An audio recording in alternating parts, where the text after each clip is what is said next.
दोस्तों नमस्कार। Knowledge with Suresh channel में आपका स्वागत है। मौसम का क्विक अपडेट लेकर मैं आप लोग के सामने आया हूं। आज है 27 दिसंबर और अभी शाम के 5:30 बज रहे हैं।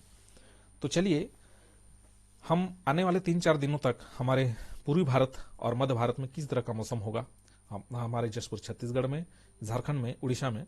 तो चलिए हम आपको बताते हैं।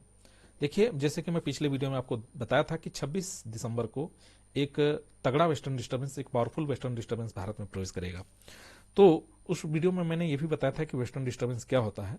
तो चलिए हमारे कुछ नए दर्शक अगर जुड़ रहे हैं, वीडियो में देख रहे हैं, तो उनके लिए थोड़ा सा हम एक क्विक रिव्यू बता देते हैं, एक क्विक अपडेट बता देते हैं कि वेस्टर्न डिस्टर्बेंस क्या होता है। तो देखिए, वेस्टर्न डिस्टर्बेंस जो होता है, भारत में सर्दियों के दौरान पश्चिम से पूर्व की ओर हवा चलती है जो 6 से 12 किलोमीटर की ऊंचाई पर चलती है, जिसको जेट स्ट्रीम कहा जाता है। ये जेट स्ट्रीम कभी कभी क्या होता है कि जब लूप बनाता है तो जेट स्ट्रीम जो चलता है ना, सीधा नहीं चलता, वो इस तरह से जिगजैग करते हुए सर्पिलाकार आकृति में चलता है। तो जब ये बहुत ज्यादा जब इसका इस तरह से जब ये होता है सर्पिलाकार, तो क्या होता है ना कि बीच में यहां पर से एक जगह छोड़ जाता है जहां का एयर मास यानी कि जो वायु का गुण है वो अलग होता है। और जब इस तरह से ये मिल जाता है यहाँ पर, तो हवा क्या होता है ना, ऐसा घूम के न जाने के बजाय ये फिर ये इस मार्ग का अनुसरण करता है, तो इस जगह को छोड़ देता है। और यही जगह जो होता है सर्कुलेशन होता है, चक्रवात होता है। ठीक है, तो चक्रवात यानी कि हम समुद्री तूफान से न जोड़ें, चक्रवात एक सर्कुलेशन होता है जो हवाएं विपरीत दिशा में घूमती हैं। उत्तरी गोलार्ध में जो सर्कुलेशन होता है, घड़ी के विपरीत दिशा में इस तरह से हवाएं घूमती हैं और हवाएं ऊपर उठती हैं। तो ये जब सर्कुलेशन या इस तरह का जो चक्रवात, जब वो मेडिटेरियन सी और ब्लैक सी यानी कि यूरोप के मैदानों के साथ साथ यहां पर देखिए अफ्रीका, इस इलाके में जब कोई सर्कुलेशन वो छोड़ती है जेट स्ट्रीम, तो क्या होता है ना कि यहां से हवाएं ऊपर उठती हैं। तो चूंकि ये समुद्री इलाका है तो काफी मात्रा में नमी होती है। और ये जो चक्रवात होता है, ये चक्रवात जो है जेट स्ट्रीम के साथ साथ चलते हैं पश्चिम से पूर्व की दिशा की ओर। और ये जब पश्चिम से पूर्व की ओर चलते हैं तो ये बादलों को लेते हुए चलते हैं और ये ईरान, तुर्की, ईरान, इराक, अफगानिस्तान और पाकिस्तान में ये हल्की वर्षा करते हुए जाते हैं। ठीक है, लेकिन भारत में आने के बाद ये और काफी मजबूत हो जाते हैं। उसका कारण क्या है कि देखिए, शुरुआत में जो वेस्टर्न डिस्टर्बेंस आते हैं वो भारत के उत्तर पश्चिम इलाके यानी कि जम्मू कश्मीर के इलाकों में प्रवेश करते हैं, इस इलाके में। लेकिन सूर्य की स्थिति जैसे जैसे दक्षिण की ओर होते जाती है, तो वो भी जो वेस्टर्न डिस्टर्बेंस होता है या जो जेट स्ट्रीम होता है, थोड़ा दक्षिण की ओर खिसकता है।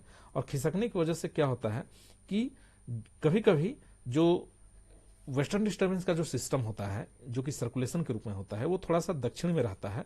और दक्षिण में खिसक जाने के चलते इस इलाके में जब कभी प्रवेश करता है, यानी कि राजस्थान के पश्चिमी इलाके, राजस्थान और हरियाणा के क्षेत्र में, तो जब इस इलाके में जब कोई सर्कुलेशन के रूप में प्रवेश करता है, तो यहां से अरब सागर नजदीक है। तो अरब सागर से काफी मात्रा में नमी जो है, इस जो वेस्टर्न डिस्टर्बेंस होता है, इसको सपोर्ट मिलता है, जिसकी वजह से ये काफी सशक्त हो जाता है। और अभी का जो वेस्टर्न डिस्टर्बेंस का जो स्थिति है वो यहीं पास है। और अभी पिछले 2-3 दिनों में लगातार जो है छोटे बड़े वेस्टर्न डिस्टर्बेंस आ रहे हैं। तो अभी वाला जो वेस्टर्न डिस्टर्बेंस है वो थोड़ा तगड़ा है, और तगड़ा तभी होगा जब वो थोड़ा सा दक्षिण की ओर होता है। तो दक्षिण की ओर जब हो जाता है तो यहां पास कोई सर्कुलेशन ये आसपास बनता है, तो क्या होता है कि अरब सागर से काफी मात्रा में नमी आता है। और जब वो उत्तर भारत में जब हिमालयन क्षेत्र के आसपास रहता है यहाँ पास, तो यहाँ से समुद्र की दूरी ज्यादा होने की वजह से उतना सशक्त नहीं हो पाता। वो केवल हिमालयन क्षेत्र में बर्फबारी करने के लिए पर्याप्त होता है। उसको नमी जो मिलता है वो वहां से जो भूमध्य सागर से जो नमी को लाया रहता है, उससे उसको सपोर्ट मिलता है। लेकिन जब ये थोड़ा सा दक्षिण में जब प्रवेश करता है, यानी कि इन इलाकों में, तो ये तो कैस्पियन सागर, भूमध्य सागर से नमी को तो लाता ही है, लेकिन साथ साथ उसको अरब सागर में भी काफी मात्रा में सपोर्ट मिलता है, जिसकी वजह से यहां पर ये मजबूत हो जाता है। और जैसे वो पूर्वी भारत और मध्य भारत में जब पहुंचता है, तो यहां पर ये इसको काफी मात्रा में बंगाल की खाड़ी के से इसको सपोर्ट मिलता है, और साथ ही साथ अरब सागर से भी सपोर्ट मिलता है, जिसकी वजह से यहाँ पर सशक्त हो जाता है। और चूंकि हवाएं ऊपर उठती हैं, और उसको ऊपर उठाने में जेट स्ट्रीम भी मदद करता है, क्योंकि 6 से 12 किलोमीटर की ऊंचाई पर जब जेट स्ट्रीम तेजी से चलती है पश्चिम से पूर्व की ओर, तो क्या होता है, जहां हवाएं तेजी से चलती है वहां का दबाव कम होता है। तो क्या होता है कि इन नमी को उठाने में मदद करता है, सर्कुलेशन को ऊपर उठने में मदद करता है, जिसकी वजह से हवाएं काफी ऊपर उठती हैं और जो है अपर एयर क्लाउड बनते हैं और उस क्लाउड की वजह से जो है ओलावृष्टि भी होता है। तो अभी का जो फोरकास्ट है भारतीय मौसम विभाग के अनुसार कि मध्य प्रदेश, छत्तीसगढ़, विदर्भ इन इलाकों में ओलावृष्टि भी हो सकता है। तो ओलावृष्टि होने का कारण क्या है कि जब हवाएं काफी तेजी से नमी को बहुत ऊपर ले जाती हैं, बादलों को बहुत ऊपर ले जाती हैं, तो बादल सीधे जो है किसमें तब्दील हो जाते हैं, ठोस बर्फ के रूप में तब्दील हो जाते हैं और वो जो है ओले के रूप में वर्षा होता है, तो उसी को ओलावृष्टि कहते हैं। तो चलिए अब आने वाले दिनों में किस तरह का मौसम होगा इसका हम अपडेट देखते हैं। अभी जो तत्कालिक सैटेलाइट इमेज है देखिए, अभी वेस्टर्न डिस्टर्बेंस चूंकि यहाँ पास है तो यहाँ पास घने बादल हैं और चूंकि ये पश्चिम से पूर्व की ओर जाते हैं तो जैसे जैसे समय बीतेगा इसका मूवमेंट भी पूर्व की ओर होते जाएगा।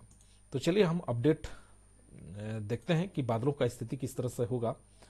और ये जो अभी स्थिति है, अभी शाम का मान चले 6 बजे का स्थिति ले लेते हैं, हाँ 27 तारीख 7 बजे का स्थिति, तो अभी हल्के बादल हैं, जैसे कि आप दिन भर देखे कि हल्के बादल थे।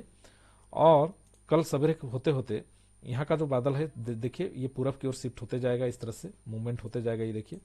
और कल शाम के होते होते इसका स्थिति जो है देखिए, कल 28 तारीख 9 बजे की स्थिति, तो हमारे पूर्वी भारत में बादल जो है प्रवेश करेंगे और फिर ये 29 तारीख के आते आते इस तरह से ये काफी मात्रा में जो है डेंस क्लाउड यानी कि घने बादल प्रवेश करेंगे और जाहिर सी बात है बादल आएंगे तो बारिश भी ये होगा।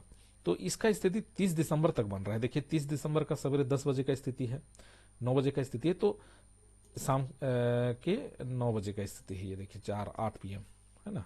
तो 28, 29 और 30 ये 3 दिन है, यानी कि कल जो 28 तारीख है, कल दोपहर तक का स्थिति तो नहीं बदलेगा, लेकिन कल शाम से स्थिति बदलना शुरू होगा। कल शाम के 6 बजे से मौसम बदलना शुरू होगा। देखिए 28 तारीख का शाम का 7 बजे का स्थिति है, तो शाम से मौसम बदलना चालू होगा और रात को पानी गिर सकता है, कल बारिश हो सकती है कल रात को।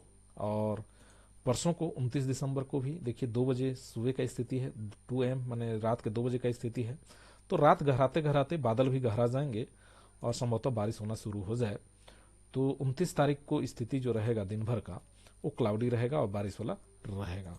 तो कुल मिला के देखने में यह आ रहा है कि 29 दिसंबर को दिन भर मौसम खराब रहने वाला है और 30 दिसंबर को भी रात की स्थिति में रहेगा, सवेरे 6 बजे तक रहेगा, लेकिन जैसे जैसे दिन बीतते जाएगा मौसम थोड़ा सा साफ होता दिख रहा है। शाम होते होते मौसम लगभग साफ हो जाएगा।